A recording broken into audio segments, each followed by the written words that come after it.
बंदिवान केला. राजे वल्लभी आमचं सामर्थ्य ओळखत नाही अचानक. राजे वल्लभीनं प्रतिदिन 108 ऋषीची पूजा अर्चा करून 108 शिरकमला मिळविले.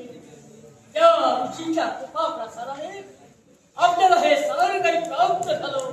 एवढंच नव्हे तर 108 हातावरती 108 अनंत स्थिरावले गेले पण आपल्या रक्षणासाठी निश्चित हे मला सुद्धा ज्ञात आहे. पण असं असूनही धनुर्धर पार्थाने आपल्याची युद्ध पुकारिलं. कारण हैमे यज्ञ पूर्णत्वाला जायला हवे या युद्धासाठी हे युद्ध पुकारिलं गेलं. मग जा हैमे यज्ञ पूर्ण करण्यासाठी तुम्ही युद्ध आरंभला. लक्षात ठेवा हे युद्ध सुरू व्हायचं केला तुम्ही पण संपवणार नाही मात्र हा राजा वल्लभी. तो मोर्चा करणार असेल तर स्वतःच्या शक्ती सामर्थ्यानं 108 शिरो 108 माझे हस्त प्रत्येक ठिकाणी अनंत वास्तव्य करतोय आणि त्याच माझ्या अनंताच्या कृपेनं राजा वल्लभी शस्त्र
काही क्षणापूर्वी दोन्ही तत्व भांडत होती एकाच गोष्टीसाठी आणि एकाच वेळी दोघांनी युद्ध थांबवला. अगदी खरं समान तुम्ही मागे जाता का या? मग हा पोरखेळ चाललाय. हा? हा तुमचा चाललाय ना तो पोरखेळ चाललाय. वर खेळ चाललाय. शस्त्र युद्ध नकोच. हा? अगदी खरं. शस्त्र युद्ध नको. हो तेव्हा काय करू ते सांगा. युद्ध कशाने करू? मग ऐका हा. तुम्ही दोघांनी अस्त्र युद्ध हा? हं. अस्त्र युद्ध अगदी आणि ते सुद्धा तुमच्या समोर आम्ही करायचं. निश्चितच. अगदी खरं. तेव्हा तुमच्या इच्छेसाठी राजा वल्लभी संजय तुमच्या भक्ताला विचारतो. माझी आज्ञा आहे. हे जे युद्ध आहे ना अस्त्र युद्ध हे प्रतिज्ञा युद्ध तुझी इच्छा मग देवा आहे माझ्या सनातन परब्रह्माला माझ्या कृष्ण माऊलीला साक्ष देऊन सांगतोय या माझ्या गांडीव धनुष्यातून मर्म भेद फक्त 3 शब्द तुझ्या नाशासाठी मी सोडणार आहे. 3 बाण हे राजा वल्लभी मी तुझा शेवट करणार आहे. गरीब पार्थ प्रतिज्ञा केला. होय. 3 बाण तुम्ही सोडणार आणि त्या 3 बाणाचा भेद या राजा वल्लभीनं करावा. प्रतिज्ञा केला. प्रमाण ठेवा. एकच हा. 3 बाणांवर मी तुझा शेवट करेनच करेन.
भार्गव परशुरामी म्हणून अवतार घेतला.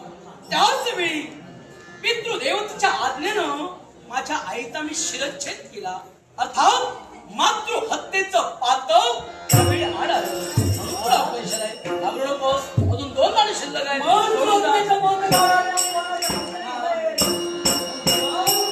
अर्थात सोडावा.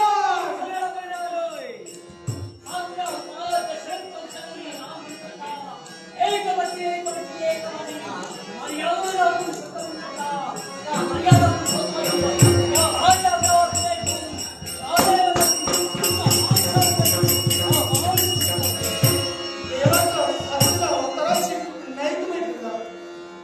राजा वल्लभी या क्षणी काय करतोय?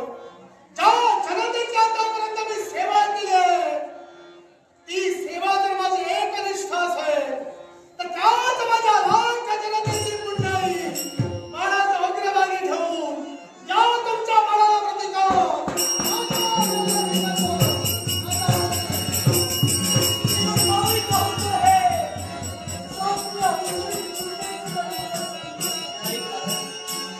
पुण्याई कामी का नाही आली?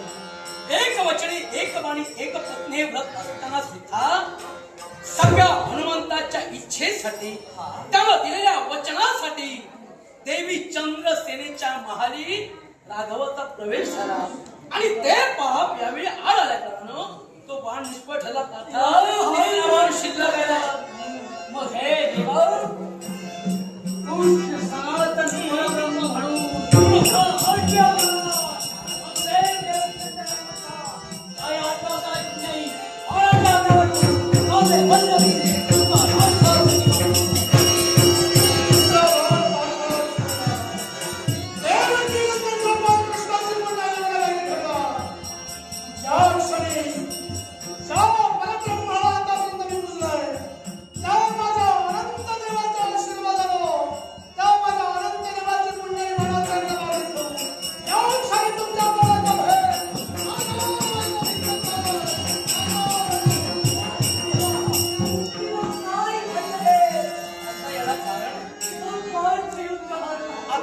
पुण्याई का कामी नाही आली? याला कारण पूर्ण सनातन परब्रह्म या देवाचा अवमान मी कधीही करू शकत नाही. जेणेकरून त्या पुण्याई त्याची कामी आली आणि तो बाण छेदला गेला. आता नाईलाज आहे. संपली तुमची संधी. तीन म्हणून संपलं. प्रतिज्ञा मोडून ठेवली. हा चौथा मान. राजा वल्लभी ठरतोय. सभाला गुरुविद्याला बरोबर घराला मान सन्मान दाखवून या रणभूमीपासून रथाखाली 100 योजना दूर हा राजा वल्लभी तुम्हाला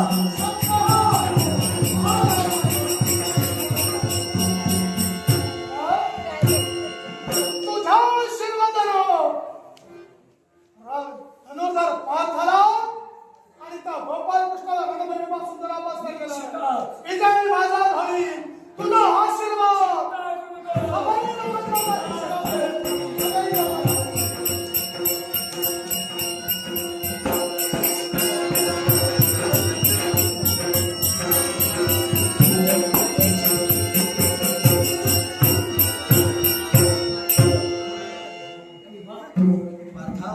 सदैव आश्चर्य मला एकाच गोष्टीचं वाटलं. महाभारत युद्धात एवढ्या राजकारत्यांनी असे बाण बरेच सोडले. काही अंशी मागं गेलो पण एवढ्या दूर कधी आलो नाही. पण हे अपयश आजच का आलं याचा नारायण नारायण. देवा आपल्या जमीन कल्याण पार्थराज काय झालं? काय ही परिस्थिती आपली? हे जमदलाल सारं काही आपण जाणता. नारायण